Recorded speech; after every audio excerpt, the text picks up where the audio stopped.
Hey guys, query. So, yeah, welcome to my YouTube channel. I have a question for you guys, and I'd like you to think about it for a little while. After I explain it, it might take me a little while to explain it. So, if you have the patience to sit through a video like this, then um, I've been thinking about this for a long time. So, there's some understanding that I've had about around. And I'll let you guys know if you've had similar experiences. But when you're forced to help when you offer services altruistically, it forces you to make sure that you're creating a positive result in the person that you're with, transmuting negative energy, getting them grounded, things like that, in order to get positive feedback, right? Makes you more attractive, right? If you can take care of business and people don't hate the fact that you were there when you were there, it's nice, right? When people appreciate your time. Right. So everything that happens through healing, right? We've gone into energy work a lot. And so this message is primarily for you energy workers, tarot card readers, healers, all of those, that whole period of types here on this channel, if you're watching this video. So, as all of you know, we have this biofield here. So we have the power cord, and anything that disrupts the power cord is a distortion in the field. I've come to understand it has mostly and almost 100% to do with breaking one of the two spiritual laws, which is we are one in space and we are one in time. When our minds wander outside of the moment in any way, it usually is a source of some kind of false image of ourselves, or which gets projected onto our environment, right? We're creating a false image of somebody else, or that state of awareness. Now, every state of awareness has, if it's not whole, if it's not working at 100% capacity, which almost nobody is, right?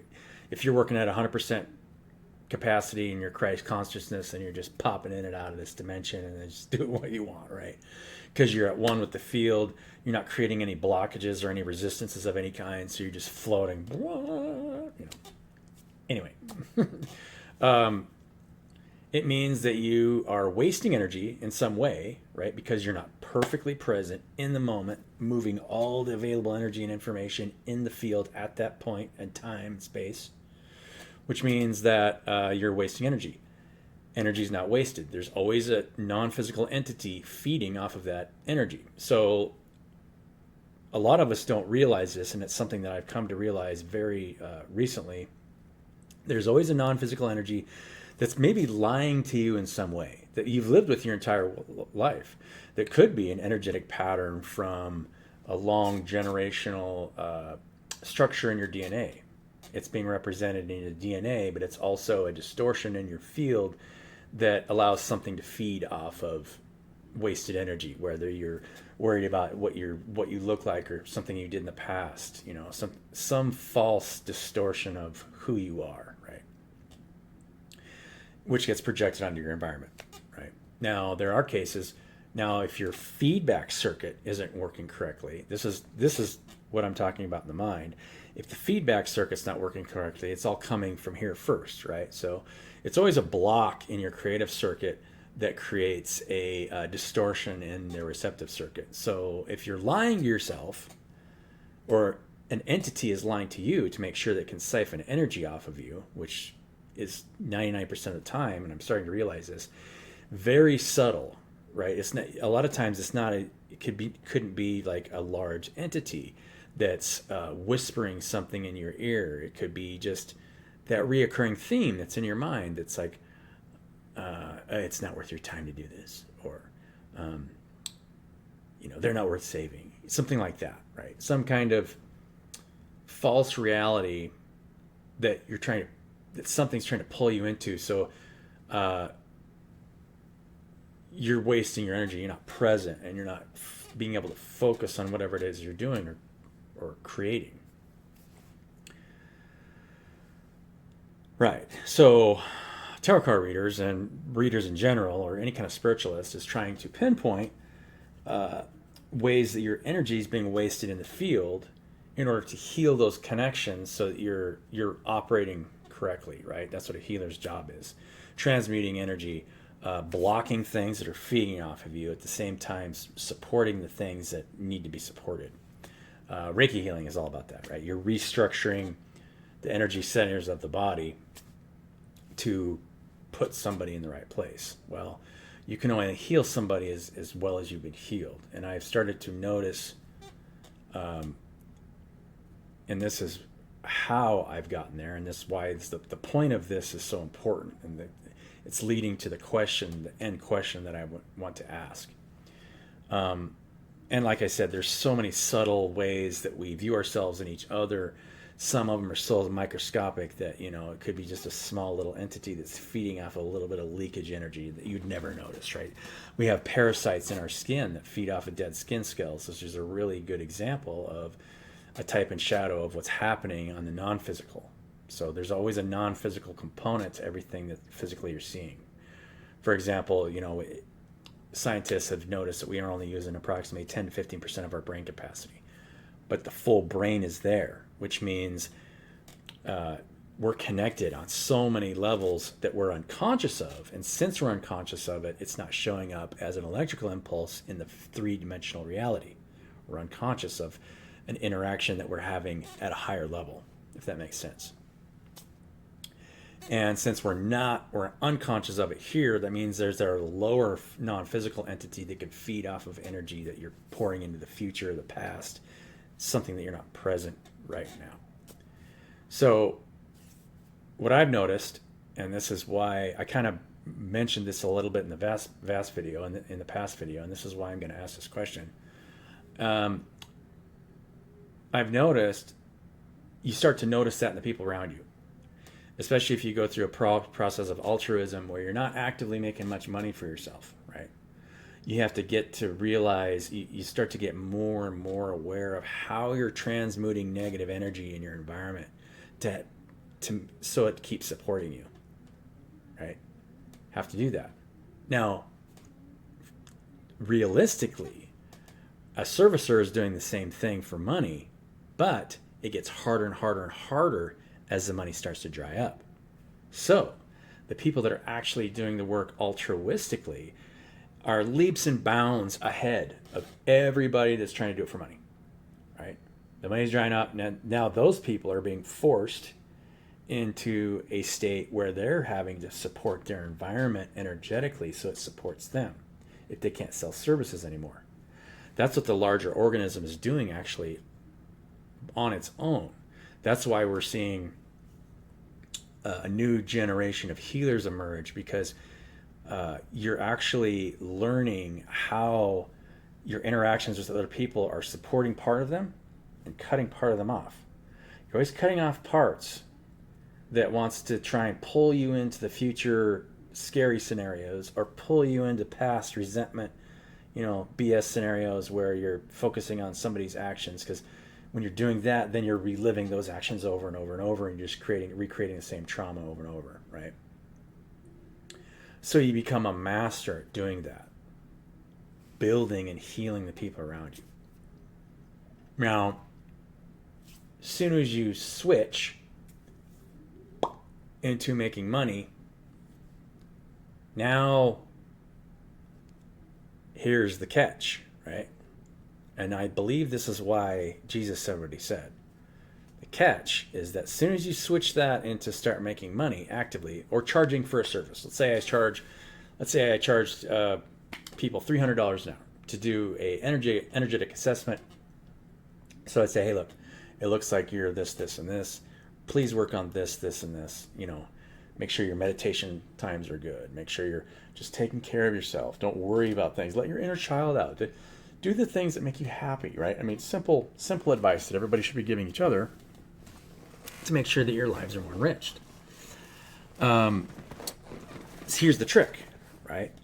Soon as, let's say I accrue $100,000, right? Let's say I start making, in the past, I'm not new to this, guys. I mean, I've made anywhere from 80 to 120K a year, and I found that the more I made, the less happy I was because I was working more hours. Now, it is possible, obviously, to make a lot more money in a lot less time, but if you're hanging on to a lot of money, it's usually an indication of some level of fear, right? Because you're not. I mean, that's why Jesus asked the rich man, "Could you give up everything you own and follow me?" And he's like, "No, I couldn't." Right? Because that's that external crutch that doesn't allow you to live in the present.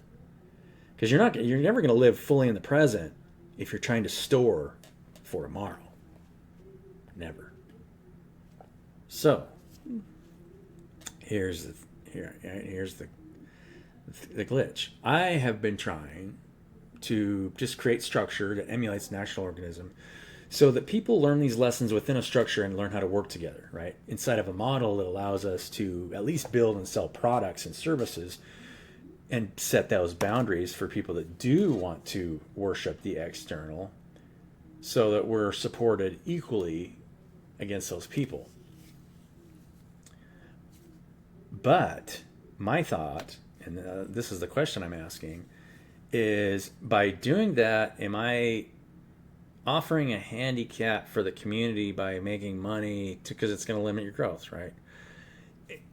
If we created abundance for a large group of people, where, and this is just about money, to me it needs to be about abundance and about living as a community, providing for each other an equal share rather than money, because internally that's what we would be doing. Now the group would be making money against the other people that are living in that system so that we could still interact with that. But something tells me that I don't think it's going to work that way.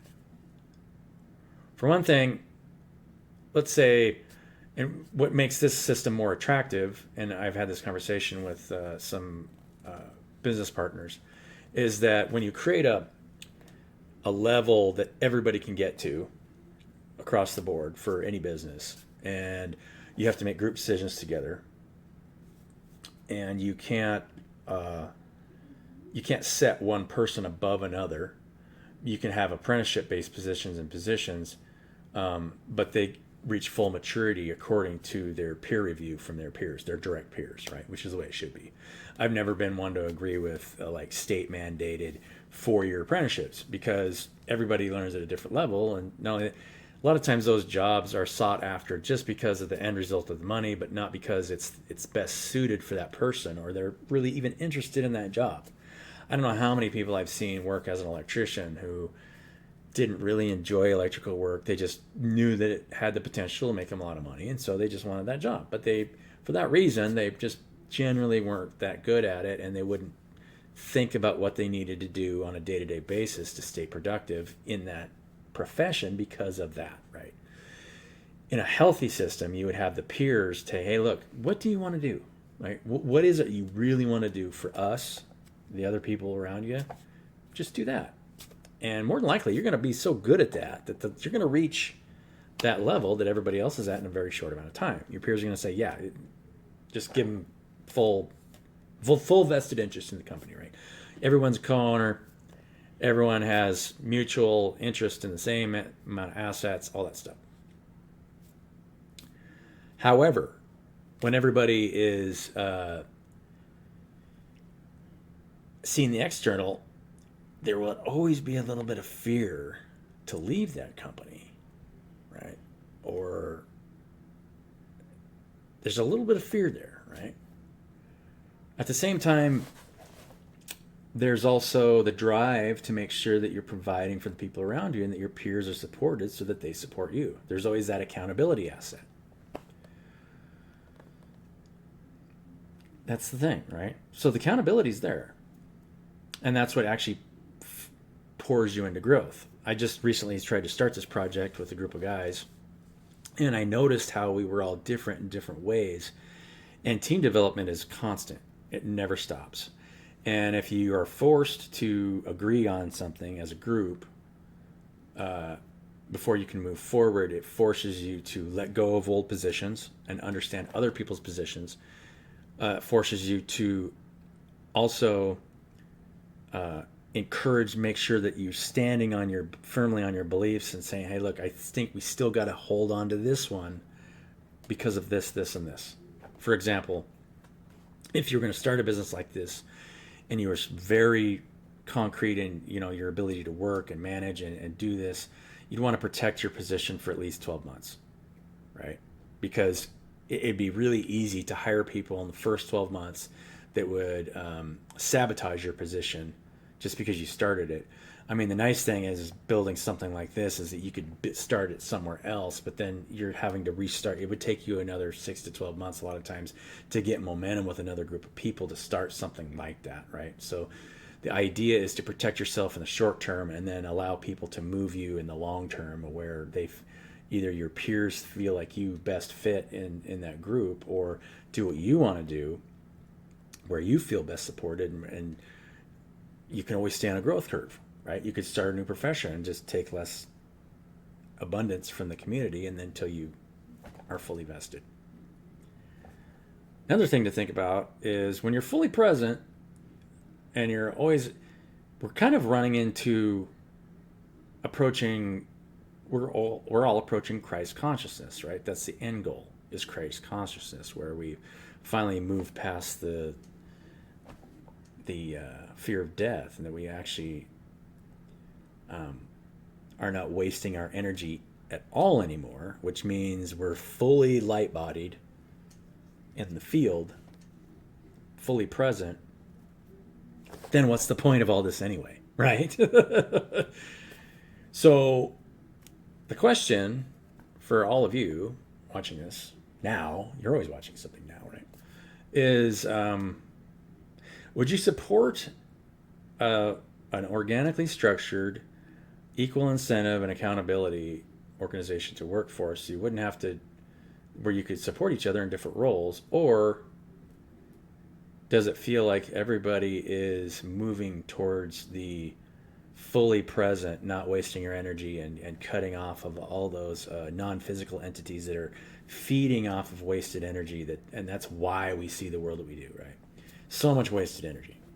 I mean, it's nonstop waste. I mean, look around us, right? There's waste getting thrown around all day long. We got garbage companies that are, doing a lot of work every day. Garbage is a big deal in this world. It constantly gets talked about. If we're moving towards a Christ consciousness, then the technology will emulate that. But at the same time, you couldn't build the technology without having a group of people working together who were moving towards Christ consciousness at the same time. It's all going to be done by groups of healers. It's got to be. You could not connect people to start a business like that who were not healers.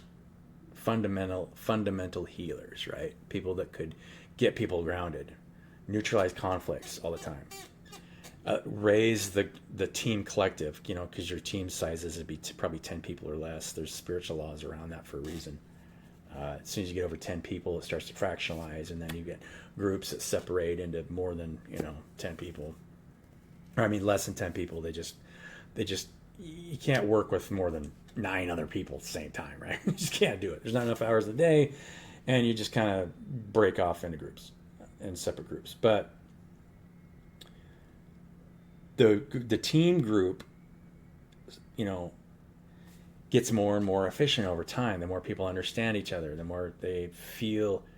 What you don't want to do, and this is something that I've witnessed, and I'm sure it's something that you guys have witnessed, is when you're working in teams, a lot of times people just accept a role and don't move forward, right? Oh, I'll do this. It's easy. You start getting money in your pocket, and then that keeps you there. You're not moving towards any kind of Christ consciousness, and you can't force anybody to do anything. So, basically, what my conclusion was this past weekend, in the last 2 or 3 days after my last meeting with these great group of guys that I know, is that the system's going to force everybody to do it anyway. We're coming to the end of an age. And so what you can do is try to make people aware of what they need to work on and how they need to support each other and heal one another, because we're all in the present. You could change as long as we surrender to one another in the physical. You can heal anybody of anything as long as two or more agree in my name. Of course, Jesus says that in my name, but what he really means is our name. There's only really one name, right? There's God, which is everything, manifesting itself as everything else. It just hasn't, most of it's unconscious, hasn't reached Christ consciousness. So everything's feeding off it, and it can't keep from being fed off. Something that's unconscious can't keep from being fed off of, right? It's not consciously aware of whether it's being fed off. I can eat a grapefruit. It has no level of awareness to keep me from eating it, right? But at the same time, if you're not eating anything else, then you have to slowly elevate, right? You're pulling yourself out and up instead of pulling yourself down. Eating is pulling you down into your lower circuit, right? Interestingly enough, we always put food into our creative circuit, and then it ends up in a receptive circuit in our stomach. So we're actually creating our own toxicity by eating. And I realized very recently that you can't even make those fasting journeys, those deep, higher ascension fasting journeys, until you raise your awareness to where you're fully present and meditating in the field in the present moment. So, just something to think about, right? I'd be curious to hear you guys' thoughts on this, because it's something that I've always thought about. And the last thing that I would want to do was to start handicapping a group of people just to get any kind of external validation, right? Whether it's getting a group of people together that I can hang out with all the time, just to avoid my own growth process. Yeah. I don't know. What do you guys think? Love you guys. Let's pull one oracle card just because we can. What does the oracle card say? I like to think that I didn't miss anything, but I'm sure I did. Yeah, you can, guys. If you guys have something that you want me to address or think about or address later. Emotions. Let's get another one.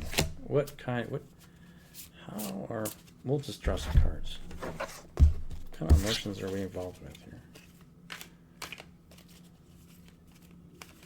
If you picture everybody as like a point of awareness that has a certain profile that's moving a certain amount of energy and information, it's doing it, relative to how self-aware it is, right? All of us have things that we're not aware of.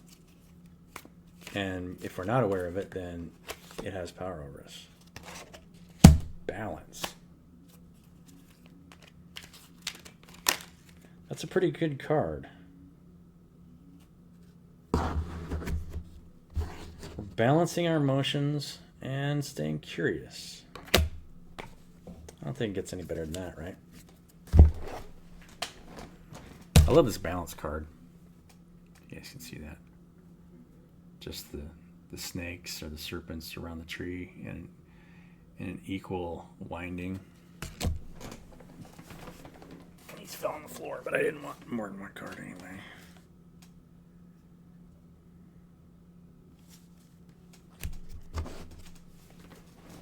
Have a wonderful day, guys. Today's Saturday. I don't know if I'm going to do a Sunday spiritual message.